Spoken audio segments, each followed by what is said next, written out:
Hello বন্ধুরা, আমার একটা নতুন ব্লগে সবাইকে স্বাগত। বড়দের শুভ বিজয়ার প্রণাম জানিয়ে এবং ছোটদের আমার ভালোবাসা জানিয়ে আজকের ব্লগটা শুরু করছি।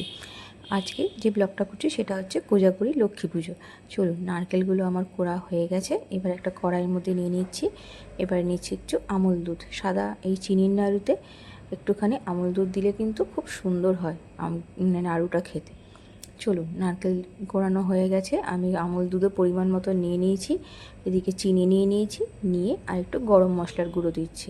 ব্যাস, এবার এটাকে ভালো করে হাত দিয়ে একটুখানি মেখে নেব, যাতে চিনি আর আমুল দুধগুলো ভালো মতো গুলে যায়। এরপরে একটুখানি ঘি দিচ্ছি, যাতে খুব সুন্দর একটা সেন্ট আসবে।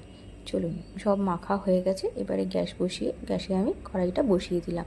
এবার এটাকে পাক দিতে হবে। যতক্ষণ না পাক হচ্ছে ততক্ষণ কিন্তু এভাবে নেড়ে যেতে হবে। আর যেহেতু এটা সাদা নাড়ু, কন্টিনিউ কিন্তু খুব আস্তে আস্তে একদম লো ফ্লেমে এটাকে নেড়ে যেতে হবে, নাহলে কিন্তু কালো হয়ে যাবে। আর দেখুন কি সুন্দর হয়েছে আমার চিনির নাড়ুটা, একদম সাদা ধবধবে। চলুন, এবার আমি ভালো করে নাড়ুগুলো করে নিই। আর হ্যাঁ, আমার শাশুড়ির না কিছু ছাঁচ ছিল, তো আমি ওই জন্য কটা ছাঁচও করেছি। ছাঁচের মধ্যে ফেলে কটা বেশ সুন্দর, বেশ দেখতে হয়েছে, কটা জিনিসও করেছি। আমার শাশুড়ির ছিল বলে করেছি, নাহলে আমি করতাম না। দেখুন কি সুন্দর ছাঁচগুলো। চলুন, আমার এদিকে নারকেলও নাড়ু হোক কমপ্লিট, এদিকে ছাঁচও কমপ্লিট হয়ে গেছে প্রায়। এবারে আমি যাব আমার মা লক্ষ্মীর পুজোর জন্য আয়োজনের জোগাড় করতে।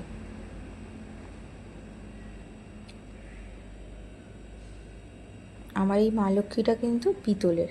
আমি পয়সা জমিয়ে জমিয়ে লক্ষ্মীর ঘটে পয়সা জমিয়ে আমি কিনেছিলাম। আর এই হচ্ছে তার সাজ অলংকার, এই মুকুট, ঘাগরা, এই একটা হার আর এই মালা, এই দিয়েই আমার মা লক্ষ্মী সাজবে। আর এই যে টিপটা, এটা আমি লক্ষ্মী পুজোতেই মা লক্ষ্মীকে দিয়েছিলাম, একটা সোনার টিপ।